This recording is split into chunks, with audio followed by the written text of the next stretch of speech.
স্বাগত জানাচ্ছি সোনালী প্রান্তর অনুষ্ঠানে। আজ আমরা এসেছি ফেনী জেলা, তুলে ধরছি ফেনী জেলার উপর তথ্যচিত্র।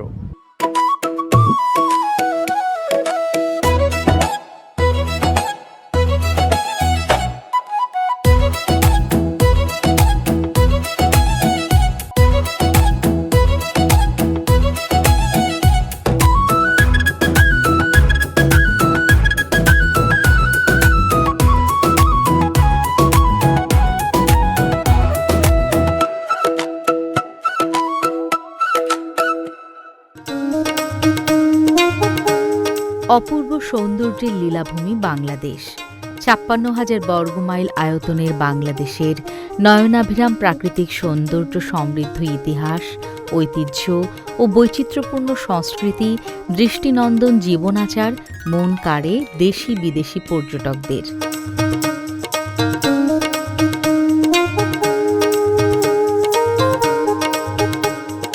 পৃথিবীর দীর্ঘতম সমুদ্র সৈকত, প্রত্নতাত্ত্বিক নিদর্শন, নদী, পাহাড়, অরণ্য সহ হাজারো সুন্দরের রেশ ছড়িয়ে আছে টেকনাফ থেকে তেঁতুলিয়া পর্যন্ত।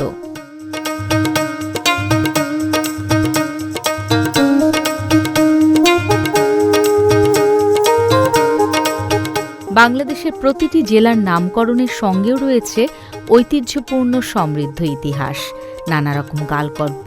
এসব বিষয়গুলো ভ্রমণ পিপাসু মানুষের উৎসুক মনকে আকর্ষণ করে।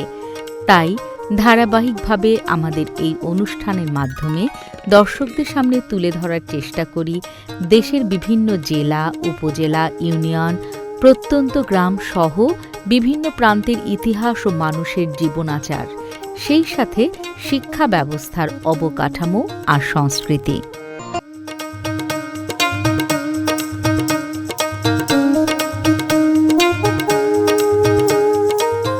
দর্শক, আমরা আছি ফেনী সরকারি টেকনিক্যাল স্কুল অ্যান্ড কলেজের ক্যাম্পাসে। আপনারা দেখতে পাচ্ছেন আমার পেছনে বিশাল একটি ৮তলা নান্দনিক ভবন। এই ভবনটি নির্মাণ করেছে শিক্ষা প্রকৌশল অধিদপ্তর, ফেনী জেলা।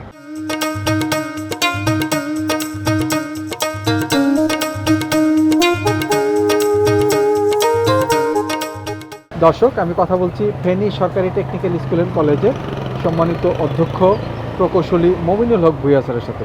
সুন্দর এই বিল্ডিংটা আমাদের কারিগরি শিক্ষায় যথেষ্ট অবদান রাখবে বলে আমি বিশ্বাস করি। বিশেষ করে আমাদের প্রচুর ছাত্র, প্রচুর ব্যবহারিক ক্লাসগুলো নিয়ে কিছুটা সংকট ছিল। এই বিল্ডিং হওয়ার পরে আমাদের এই সংকটটা দূরীভূত হয়েছে। খুব সুন্দর একটা বিল্ডিং, স্বাচ্ছন্দ্য পরিবেশে ছেলেরা এখন ক্লাস করতে পারে। বিশেষ করে আমাদের ব্যবহারিক ক্লাসগুলোর বেশ সুযোগ সৃষ্টি হয়েছে। কারিগরি শিক্ষা তো এমন একটা শিক্ষা, একটা ছেলের শিক্ষার পাশাপাশি খুব সহজে সে কর্মজীবনে ঢুকার সুযোগ আছে। এই জন্য আমি বিশ্বাস করি জেনারেল শিক্ষা থেকেও একটা ছেলে যদি কারিগরি শিক্ষা গ্রহণ করে সহজেই সে কর্মজীবনে ঢুকতে পারে, উদ্যোক্তা হতে পারে, বা তার স্বাবলম্বী হওয়ার ভালো একটা সুযোগ আছে বলে আমি বিশ্বাস করি।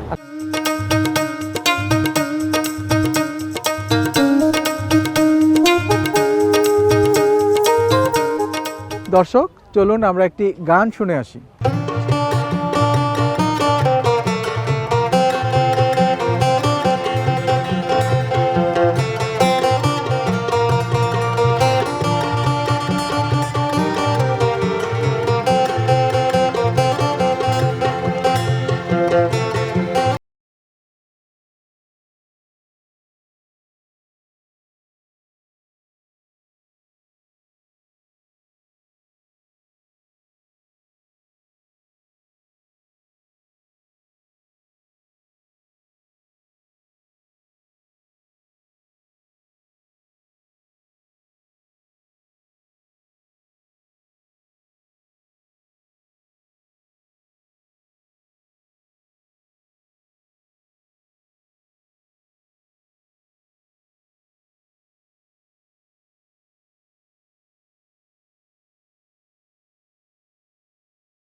দর্শক, আপনারা দেখছেন সোনালী প্রান্তর অনুষ্ঠান। নিয়ে নিচ্ছি ছোট্ট একটি বিরতির পর শীঘ্রই ফিরে আসছি।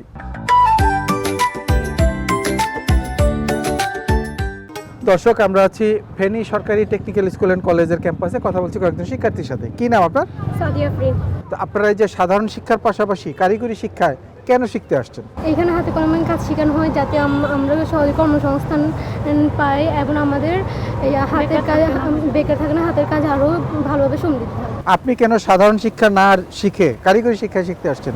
বেকারত্ব দূর করার জন্য, হাতের কাজ ভালোভাবে উন্নত করার জন্য, দেশের জন্য কাজ করার জন্য।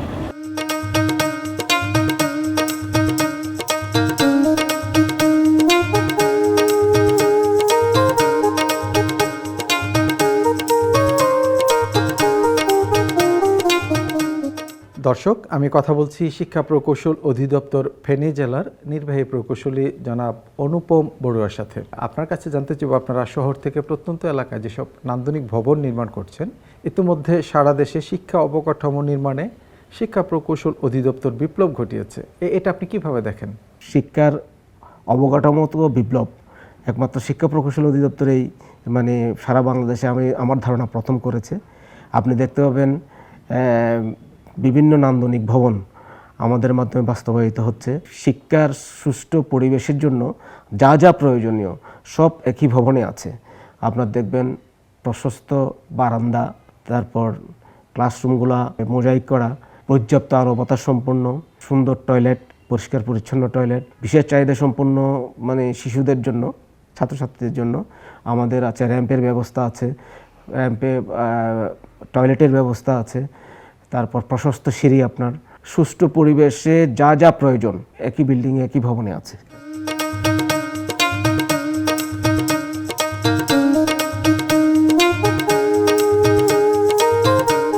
দর্শক, চলুন আমরা একটি নৃত্য উপভোগ করি।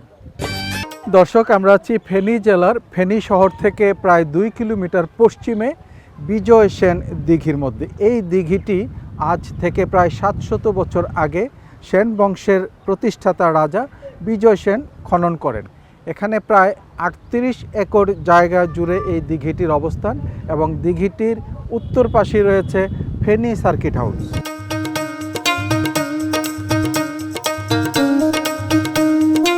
দর্শক, আমরা আছি ফেনী জেলার ঐতিহ্যবাহী একটি দিঘি বিজয় সেন দিঘির তীরে। কথা বলছি একজন দর্শনার্থীর সাথে। এই যে দিঘিতে ঘুরতে আসলেন, কি দেখলেন? দিঘিতে ঘুরতে আসলাম, এমনিতে প্রচণ্ড তাপদাহর মধ্যে আছি আমরা। এখানে আসলে আমাদের মনটা মোটামুটি একটা প্রশান্তির মধ্যে দিয়ে আমরা যেতে পারি। তেমন তাপ লাগে না? না, তেমন তাপ লাগে না আসলে বলতে গেলে। মানে এই জায়গাটা একটা প্রশান্তির জায়গা। এই জায়গাটা আসলে অনেক বিখ্যাত। বিখ্যাত সেন বংশের রাজা বিজয় সেন এই দিঘিটি খনন করে 38 একর জায়গা জুড়ে। এই জায়গাটি ফেনী শহর থেকে 2 কিলোমিটার পশ্চিমে। এর উত্তরে রয়েছে ফেনী শহরের সার্কিট হাউস। এছাড়াও এখানে মোটামুটি বিকালবেলায় দর্শনার্থীদের বেশ ভিড় থাকে।